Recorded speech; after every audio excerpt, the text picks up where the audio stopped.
आज की दुनिया तनावपूर्ण लगती है, जैसे कुछ टूटने का इंतजार कर रही हो। बाढ़, सूखा और भयंकर तूफान अब आम हो गए हैं, जो धरती के संकट की गूंज है। खबरें संघर्ष से भरी हैं। राष्ट्र और लोग जमीन, विश्वासों और संसाधनों को लेकर बंटे हुए हैं। विश्वास की कमी है, नेता निराश करते हैं और भ्रष्टाचार हर जगह लगता है। लोग अकेला महसूस करते हैं, डिजिटल युग में वास्तविक जुड़ाव की लालसा रखते हैं। आराम के पारंपरिक स्रोत, परिवार, समुदाय, धर्म तेजी से बदल रहे हैं, जिससे कई लोग आध्यात्मिक रूप से भटक रहे हैं। इस अनिश्चितता में प्राचीन भविष्यवाणियां फिर से सामने आती हैं, जो व्यवस्था बहाल करने के लिए एक दिव्य हस्तक्षेप की आशा प्रदान करती है। कल्कि की कहानी अंतिम अवतार अब कम मिथक और आज की अराजकता का अधिक संभावित उत्तर लगने लगी है। हिंदू धर्म समय को एक पहिए के रूप में देखता है, जो 4 युगों या युगों से होकर गुजरता है। हम कलयुग में हैं, सबसे अंधकारमय युग, जो संघर्ष और नैतिक पतन से चिह्नित है।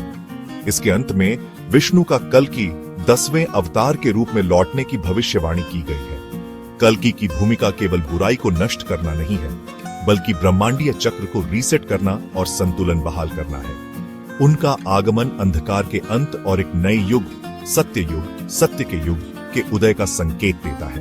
पिछले अवतारों के विपरीत कल्कि का मिशन वैश्विक है, दुनिया को शुद्ध करना और मानवता को नया करना। वह विनाशक और उपचारक दोनों है, आशा और पुनर्जनन का प्रतीक है। कल्कि भविष्यवाणी विश्वासियों को आश्वस्त करती है कि अराजकता निरर्थक नहीं है, बल्कि नवीनीकरण की प्रस्तावना है। यह एक नैतिक कंपास प्रदान करता है। यह वादा करता है कि धार्मिकता अंततः प्रबल होगी। कई लोगों के लिए कल्कि आशा की एक फुसफुसाहट है कि एक दिव्य योजना सामने आ रही है, बुरे समय में भी। विष्णु पुराण और कल्कि पुराण जैसे प्राचीन हिंदू ग्रंथ कल्कि के आगमन का विस्तार से वर्णन करते हैं।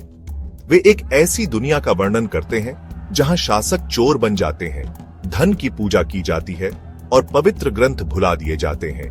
कल्कि का शंभल में रिलीजनी माता पिता के यहां जन्म लेने और अमर ऋषि परशुराम द्वारा प्रशिक्षित होने की भविष्यवाणी की गई है। वह एक दिव्य सफेद घोड़े पर सवार होकर बुराई को नष्ट करने के लिए एक चमकती तलवार चलाएगा। पुराणों में कमजोर पारिवारिक संबंधों, शिक्षकों के प्रति अनादर और लालच से प्रेरित समाज की भविष्यवाणी की गई है। पर्यावरण पतन और झूठे भविष्यवक्ताओं की भी भविष्यवाणी की गई है। विश्वासियों के लिए ये प्राचीन चेतावनी आज अजीब तरह से प्रासंगिक लगती है। भविष्यवाणियां चेतावनी और वादे दोनों के रूप में कार्य करती हैं, जो अतीत के ज्ञान को वर्तमान की चिंताओं से जोड़ती हैं। वे हमें याद दिलाते हैं कि जब संकेत मिलेंगे तो मानवता अपने अंतिम उद्धारकर्ता को पहचान लेगी।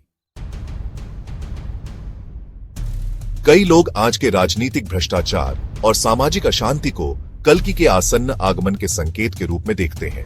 नेता व्यक्तिगत लाभ के लिए कार्य करते हैं, जो शासकों के चोर होने की प्राचीन चेतावनियों की गूंज है। पर्यावरणीय आपदाएं, अकाल, बाढ़, जंगल की आग प्रकृति के संकट में होने की पौराणिक भविष्यवाणियों को दर्शाती है। मूल्यों का टूटना, व्यक्तिवाद का उदय और विश्वास का नुकसान आगे के सबूत के रूप में देखे जाते हैं। प्रौद्योगिकी, विशेष रूप से युद्ध में, भविष्यवाणी की आधुनिक चमकती तलवार के रूप में व्याख्या की जाती है। हमने जो उपकरण बनाए हैं, एआई से लेकर परमाणु हथियारों तक, एक महाकाव्य टकराव के लिए मंच तैयार करते हैं। कुछ के लिए ये घटनाएं यादृच्छिक नहीं है, बल्कि यह संकेत है कि एक दिव्य सुधार निकट है। हमारे युग की अराजकता को नवीनीकरण से पहले का अंतिम कार्य माना जाता है। कल्कि जैसे उद्धारकर्ता की लालसा एक ऐसी दुनिया में आशा की गहरी आवश्यकता से उत्पन्न होती है जो अन्यायपूर्ण लगती है। भविष्यवाणी वादा करती है कि न्याय किया जाएगा और बुराई को परिणाम भुगतने होंगे। यह अराजकता को एक बड़े दिव्य चक्र के एक सार्थक चरण में बदल देता है। कल्कि भ्रम के युग में नैतिक स्पष्टता का प्रतिनिधित्व करते हैं, जो पूर्ण धार्मिकता का प्रतीक है। लोग एक ऐसे नेता की लालसा रखते हैं जो करुणा, अखंडता और व्यवस्था बहाल कर सके। कल्कि के लिए आशा एक आध्यात्मिक आकांक्षा भी है, दुख और अंधकार से मुक्ति की इच्छा। उनका आगमन एक नए युग का उदय माना जाता है, जहां आत्मा पनप सकती है। भविष्यवाणी केवल बाहरी परिवर्तन के बारे में नहीं है, बल्कि आंतरिक परिवर्तन और आध्यात्मिक नवीनीकरण के बारे में है। यह एक बेहतर दुनिया के लिए एक सामूहिक प्रार्थना है। प्राचीन भविष्यवाणियों और आज की चिंताओं के बीच समानताएं चौंकाने वाली है। भ्रष्ट नेता, सामाजिक संघर्ष और पर्यावरणीय संकट पुराणों की चेतावनियों की गूंज है। ग्रंथों ने एक ऐसी दुनिया की भविष्यवाणी की थी जहां प्रकृति विद्रोह करती है और सच्चाई खो जाती है। ऐसी वास्तविकताएं जिनका हम अब सामना कर रहे हैं। यह अनुनाद लोगों को यह सोचने पर मजबूर करता है कि क्या ऋषियों ने हमारे युग को देखा था या क्या मानव स्वभाव केवल चक्रीय है। धर्म का पतन या रिलीजनी जीवन आज के उपभोक्तावाद और आध्यात्मिक सत्य के नुकसान में महसूस किया जाता है। झूठी खबरें और डिजिटल इको चैम्बर प्राचीन ग्रंथों में चेतावनी दी गई झूठी शिक्षाओं को दर्शाते हैं। कल्कि की कहानी लोगों को अराजकता को एक बड़े आशावादी आख्यान के हिस्से के रूप में व्याख्या करने में मदद करती है। यह निराशा को प्रत्याशा में बदल देता है, जिससे आज के संघर्ष सार्थक लगते हैं। भविष्यवाणी अतीत और वर्तमान को जोड़ती है, आशा के लिए एक ढांचा प्रदान करती है। क्या आज की घटनाएं वास्तव में दिव्य संकेत हैं, या हम अर्थ खोजने के लिए अराजकता को प्राचीन कहानियों में फिट कर रहे हैं? हर पीढ़ी महसूस करती है कि वह महत्वपूर्ण समय में रहती है, अनिश्चितता में व्यवस्था की तलाश करती है। कल्कि का आख्यान आराम प्रदान करता है, आशा और नैतिक मार्गदर्शन के लिए एक संरचना। लेकिन क्या हम अपने डर और आशाओं को दुनिया पर थोप रहे हैं, या भविष्यवाणी को अनफोल्ड होते देख रहे हैं? कल्कि मिथक की शक्ति शाब्दिक सत्य में नहीं है, बल्कि हमारे जीने के तरीके पर इसके प्रभाव में है।